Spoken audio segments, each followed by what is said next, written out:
Hello students, कैसे हैं आप सब। आज हम हिंदी के पाठ्य पुस्तक वसंत पढ़ने जा रहे हैं। आपकी पुस्तक का नाम है वसंत। हमारी पाठ्य पुस्तक वसंत जो है उसका पहला पाठ है ध्वनि। तो हम आज ध्वनि यानी कविता पढ़ने जा रहे हैं। इससे हमें एक सीख मिलती है जो कि ये हमारी कविता जो है वो सूर्यकांत त्रिपाठी निराला जी ने लिखी है। आइए इस कविता को पढ़ते हैं। अभी ना होगा मेरा अंत, अभी अभी ही तो आया है मेरे वन में मृदुल वसंत। अभी ना होगा मेरा अंत।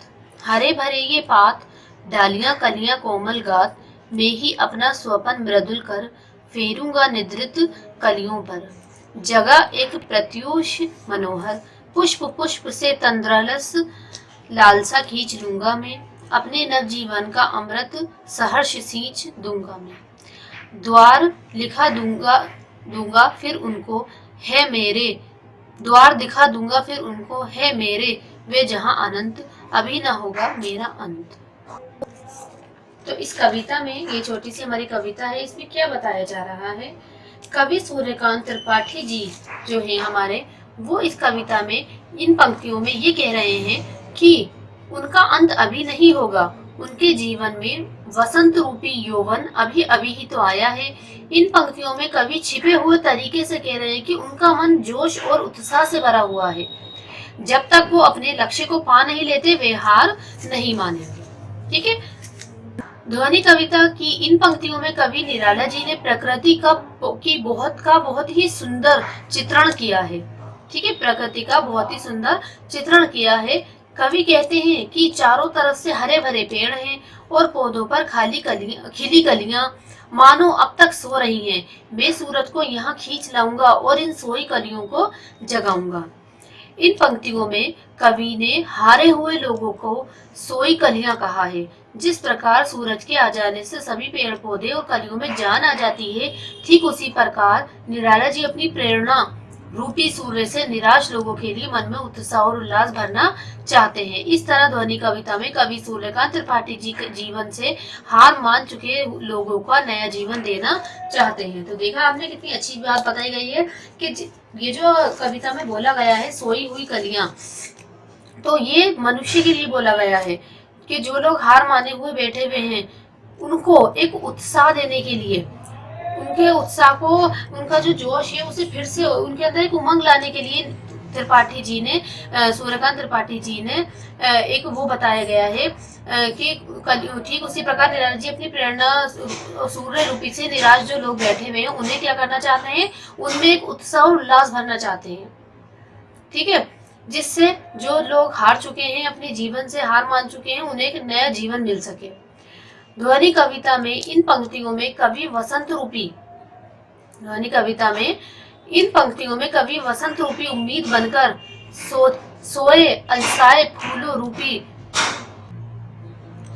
रूपी उदास लोगों से आलस और उदासी बाहर निकाल लेने की बात कर रहे हैं। वह उन लोगों को नया जीवन देना चाहते हैं, इसलिए उन्होंने कहा है कि मैं हर पुरुष से आलस व उदासी खींचकर उसमें नए जीवन का अमृत भर दूंगा।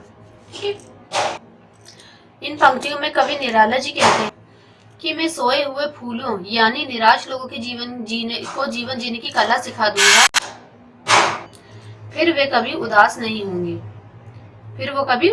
होंगे, वे अपना जीवन सुखी से व्यतीत कर सकेंगे।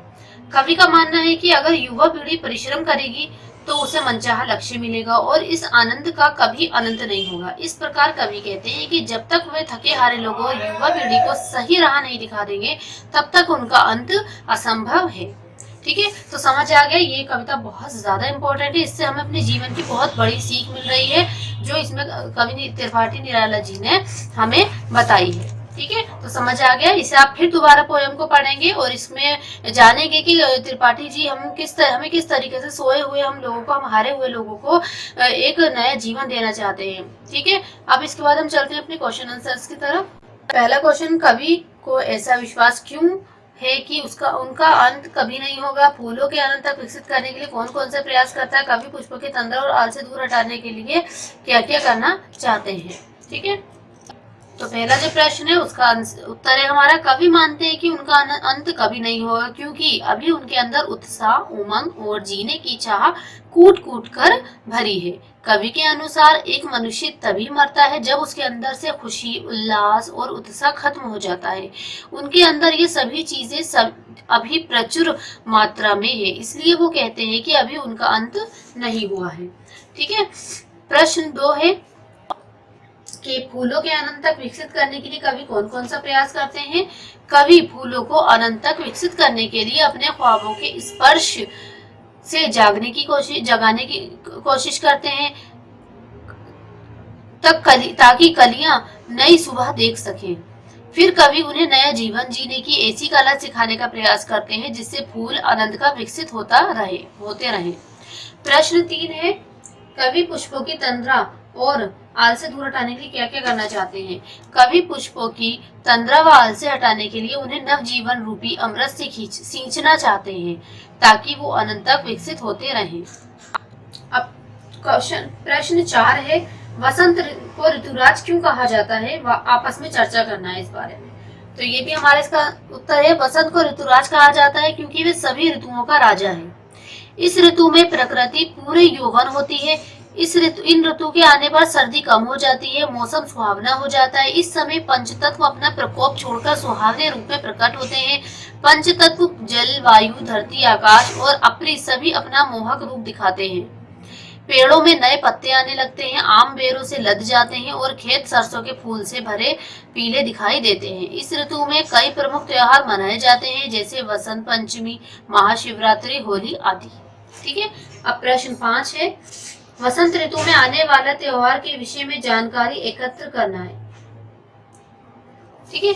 वसंत ऋतु का समय फाल्गुन, चैत और वैशाख माह के आरंभिक यानी शुरुआत के दिनों अर्थात मार्च अप्रैल होता है।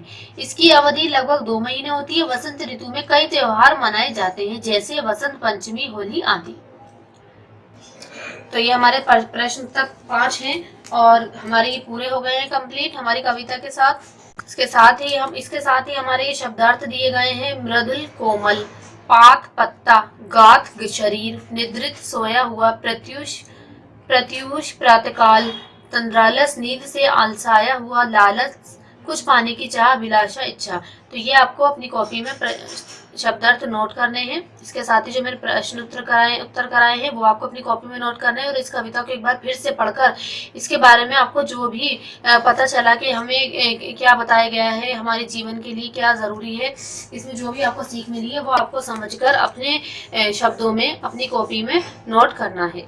ठीक है। तो ये आपका आज का होमवर्क है। सभी स्टूडेंट्स अपनी डायरी नोट कर लीजिए और अपने होमवर्क को साफ साफ अपनी कॉपी में सभी नोट करेंगे।